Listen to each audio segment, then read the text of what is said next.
اعوذ باللہ من الشیطان الرجیم بسم اللہ الرحمن الرحیم الحمدللہ وقفا والصلاة والسلام علی من لا نبی بعد اما بعد فاعوذ باللہ السمیع العلیم من الشیطان الرجیم بسم اللہ الرحمن الرحیم ولا تصعر خدک للناس ولا تمش فی الارض مرحا ان اللہ لا يحب كل مختال فخور وَاقْصِدْ فِي مَشْيِكَ وَاغْضُضْ مِنْ صَوْتِكَ إِنَّ أَنْكَرَ الْأَصْوَاتِ لَصَوْتُ الْحَمِيرِ صدق اللہ العظیم وبلغنا رسولہ النبی الکریم ونحن علی ذلک لمن الشاہدین والشاکرین والحمد للہ رب العالمین۔ تمام تعریفات، تسبیحات، حمد و ثنا اللہ رب العزت کی ذات کے لائق جو اس کائنات کا اکیلا مالک، خالق، داتا اور دستگیر، پالنہار، موت، زندگی کا مالک ہے۔ کروڑہ درود حضور نبی کریم صلی اللہ علیہ وآلہ وسلم کی ذات اقدس کے لیے، بے شمار رحمتیں ہوں صحابہ کرام رضوان اللہ علیہ مجمعین پہ۔ میرے بھائیوں اور دوستو، آج انشاءاللہ سورۃ لقمان کی 2 آیات مبارکہ آپ کے سامنے تلاوت کی ہیں۔ انشاءاللہ اس کا مختصر ترجمہ اور تفسیر بیان کرنے کی کوشش کروں گا۔ اللہ رب العزت سے دعا ہے اللہ تعالیٰ اس کا صحیح معنی اور مفہوم بیان کرنے کی توفیق عطا فرمائے اور پھر ہم سب کو اس پہ مل کر عمل کرنے کی توفیق عطا فرمائے۔ میرے بھائیو اور دوستو، دنیا کے اندر جب انسان زندگی گزارتا ہے تو اس کی پوری کی پوری ویڈیو بن رہی ہے، اس کا ایک ایک لمحہ جو بھی گزر رہا ہے اللہ تعالیٰ کے ہاں اس کی پوری ویڈیو بن رہی ہے، اور ہر حال میں اس نے اپنا یہ انجام دیکھنا ہے۔ اگر اچھا کردار ادا کر کے جاتا ہے تو اس کا انجام بھی اچھا ہوگا، لیکن اگر خدا نہ خواستہ دنیا کے اندر اپنی من مرضی کے مطابق زندگی گزارتا ہے تو اس کا انجام بھی وہ دیکھ لے گا۔ خالق کائنات نے قرآن مجید فرقان حمید کے اندر ارشاد فرمایا وَلَا تُصَعِّرْ خَدَّكَ لِلنَّاسِ وَلَا تَمْشِ فِي الْأَرْضِ مَرْحًا إِنَّ اللَّهَ لَا يُحِبُّ كُلَّ مُخْتَالٍ فَخُورٍ۔ لوگوں کے سامنے اپنے گال نہ پھیلاؤ اور زمین پر اطراء کر نہ چل، کسی تکبر والے شیخی خورے کو اللہ تعالیٰ پسند نہیں فرماتا۔ اسی طرح دوسری آیت مبارکہ کے اندر ارشاد فرمایا وَاقْصِدْ فِي مَشْيِكَ وَاغْضُضْ مِنْ صَوْتِكَ إِنَّ أَنْكَرَ الْأَصْوَاتِ لَصَوْتُ الْحَمِيرِ۔ اپنی رفتار میں میانہ روی اختیار کر اور اپنی آواز کو پست کر، یقیناً آوازوں میں سب سے بدتر آواز گدھے کی آواز ہے۔ میرے بھائیو اور دوستو، ان 2 آیات مبارکہ کے اندر اللہ رب العزت نے انسان کی عملی زندگی کو گزارنے کا انداز، اس کا طریقہ کار بتایا، اور نبی مہربان صلی اللہ علیہ وآلہ وسلم نے اس کا پورا عملی نمونہ پیش کر کے رکھ دیا، اور پھر صحابہ کرام رضوان اللہ علیہ مجمعین نے ایک ایک نے اپنی پوری زندگی کو اس انداز کے اندر گزار کر دکھایا جیسے قرآن نے مطالبہ کیا۔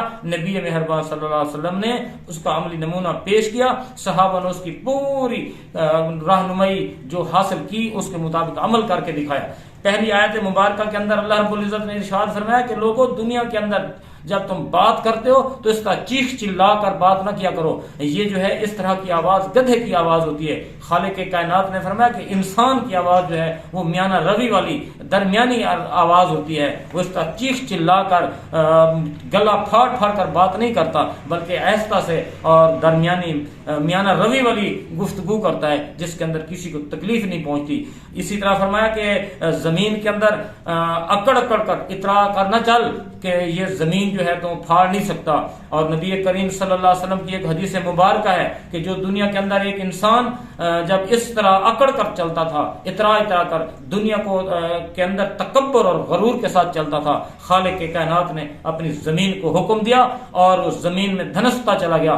کہ نبی کریم صلی اللہ علیہ وسلم کا فرمان ہے، فرمایا کہ قیامت تک وہ اسی طرح اس کے اندر دھنستا چلا جائے گا۔ میرے بھائی، یہ اللہ تعالیٰ کو یہ ادا پسند نہیں ہے۔ مسلمان جو ہے ایک میانہ روی والی چال چلتا ہے، اس کا کردار، اس کا چال چلن سب کچھ اس انداز کے اندر ہوتا ہے کہ یہ اللہ تعالیٰ جو ہے جس طرح چاہتا ہے اس کے مطابق وہ اپنی زندگی کو گزارتا ہے۔ فرمایا کہ یہ تکبر والا بندہ، جیسے حدیث مبارکہ کے اندر ہے نا کہ رائی کے دانے کے برابر بھی جس کا ایمان ہے اللہ تعالیٰ اس کو جنت میں ضرور داخل کرے گا، لیکن فرمایا اس کے مقابلے میں جس انسان کے دل میں رائی کے دانے کے برابر تکبر پیدا ہو گیا کہ میں تو جناب میں ہوں، یہ باقی مجھ سے سارے نیچے ہیں، یہ سارے لوگ مجھ سے کم تر ہیں. اس طرح کسی کو کم تر سمجھنا، کسی کو اپنے سے بالکل کمزور سمجھنا، یہ خالق کائنات نے فرمایا کہ یہ تکبر کی علامت ہے. تکبر اللہ رب العزت کو پسند نہیں ہے. نبی کریم صلی اللہ علیہ وسلم نے ایک مثالی مسلمان کی علامات بتائی ہیں. مسلمان کبھی اس کی زبان سے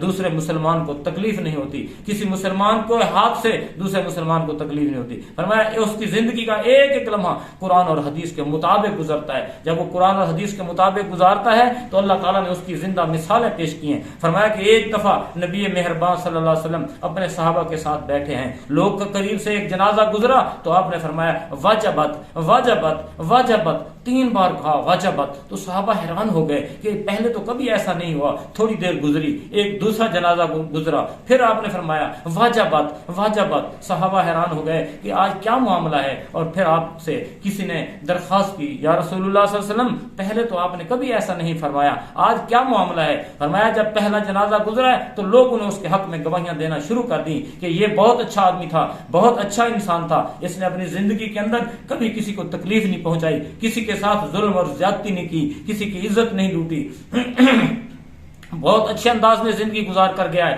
تو صحابہ لوگوں کی جب میں نے آوازیں سنی اس کے حق میں اٹھ رہی تھیں تو میں نے کہا واجبت، اس شخص کے اوپر جنت واجب ہوگی. سبحان اللہ. پھر لیکن فرمایا کہ اس کے مقابلے میں جب دوسرا جنازہ گزرا تو سب لوگ کہنے لگے یہ بہت برا آدمی تھا، اس نے فلاں کی عزت کو نہیں چھوڑا، کسی کا مال نہیں چھوڑا، ہر وقت لوگوں کے ساتھ ظلم اور زیادتیاں کرتا رہتا تھا. تو لوگوں نے کہا کہ یہ بہت برا شخص ہے، اس نے یہ کیا، اس نے وہ کیا. جب اس کے خلاف گواہیاں آنا شروع ہو گئیں تو میں نے اعلان کر دیا واجبت واجبت، یقیناً اس بدبخت کے اوپر جہنم واجب ہوگی. میرے بھائی، میری اور آپ کی سب کی ایک ایک حرکت جو ہے وہ نوٹ ہو رہی ہے. کرامن کاتبین ہماری یہ ایک ایک ویڈیو بنا رہے ہیں اور قیامت والے دن یہ ہمیں دکھائی جائے گی کہ ہم کس انداز کے اندر زندگی گزارتے ہیں. دوسری آیت مبارکہ کے اندر اللہ رب العزت نے ارشاد فرمایا کہ اپنی رفتار میں میانہ روی اختیار کر اور اپنی آواز کو پست کر، اور سب سے بدتر آواز گدھے کی آواز ہے. مسلمان اور کبھی اس کے اخلاقیات کو دیکھو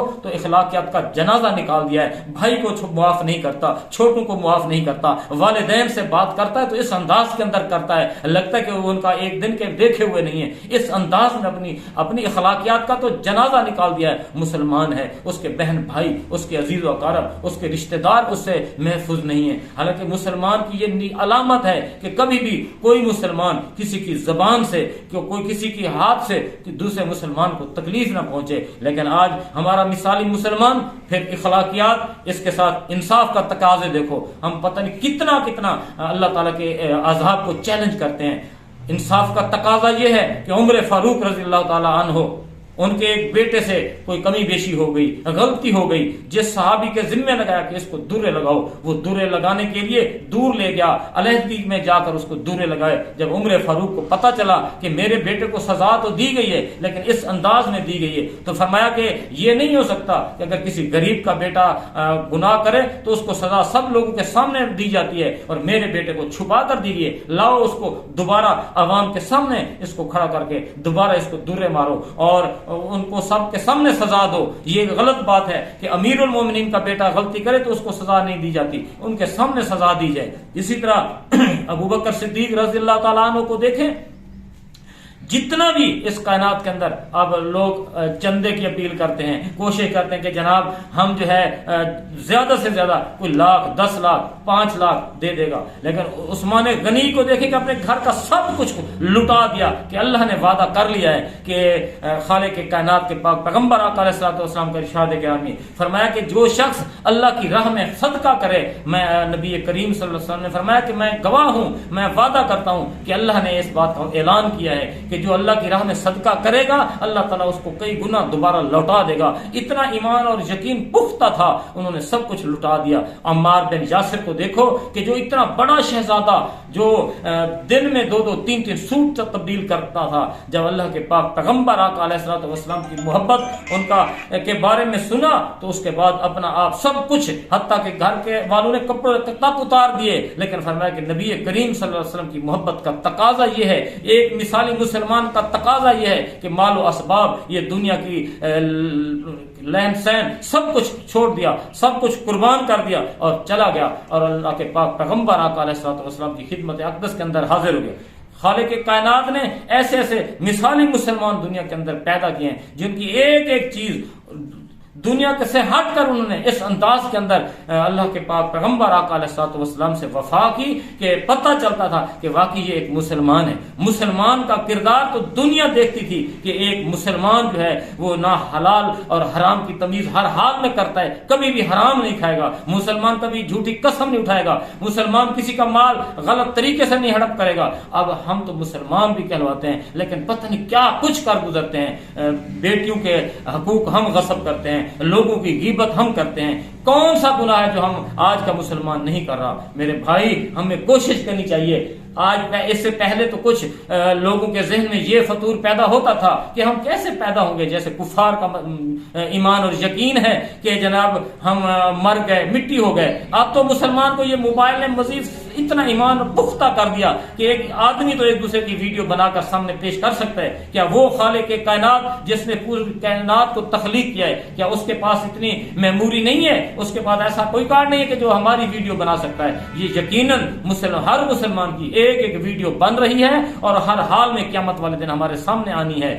جہاں دنیا میں تو انسان جھوٹ بوٹ بول کے اپنے آپ کو بچا لیتا ہے, عدالت کے اندر پیسے دے کر اپنے آپ کو محفوظ کر لیتا ہے, لیکن خالق کائنات فرماتے ہیں جب قیامت والے دن انسان اللہ کی بارگاہ میں پیش ہوگا اس وقت اس کے منہ سے پہلے پوچھا جائے گا کہ بتاؤ تم نے یہ جرم کیا, یہ جرم کیا, تو وہ انکار کرنے کی کوشش کرے گا. لیکن خالق کائنات فرمائے گا صم بکم عمی فہم لا یرجعون, اس کے منہ کو بند کر دو, اب یہ اندھا ہے, گونگا ہے, یہ بہرا ہے, کچھ نہیں سنتا, اب اس کا منہ بند ہو گیا ہے. اب ہماری وہی ہمارے ہاتھ, ہمارے پاؤں, ہماری آنکھیں ہمارے خلاف جب گواہی دیں گی اس وقت انسان کیا کر سکتا ہے؟ میرے بھائی اب بھی وقت ہے اپنے آپ کو بہتر کر لیں. خالق کائنات کے پاک پیغمبر آقا علیہ الصلوۃ والسلام کے حکم کے مطابق, قرآن اور سنت کے مطابق اپنی زندگی کو ڈھالیں. انشاءاللہ دنیا بھی بہتر بنے گی, آخرت بھی بہتر بنے گی. اللہ سے دعا ہے اللہ تعالیٰ عمل کی توفیق عطا فرمائے. جزاکم اللہ خیر.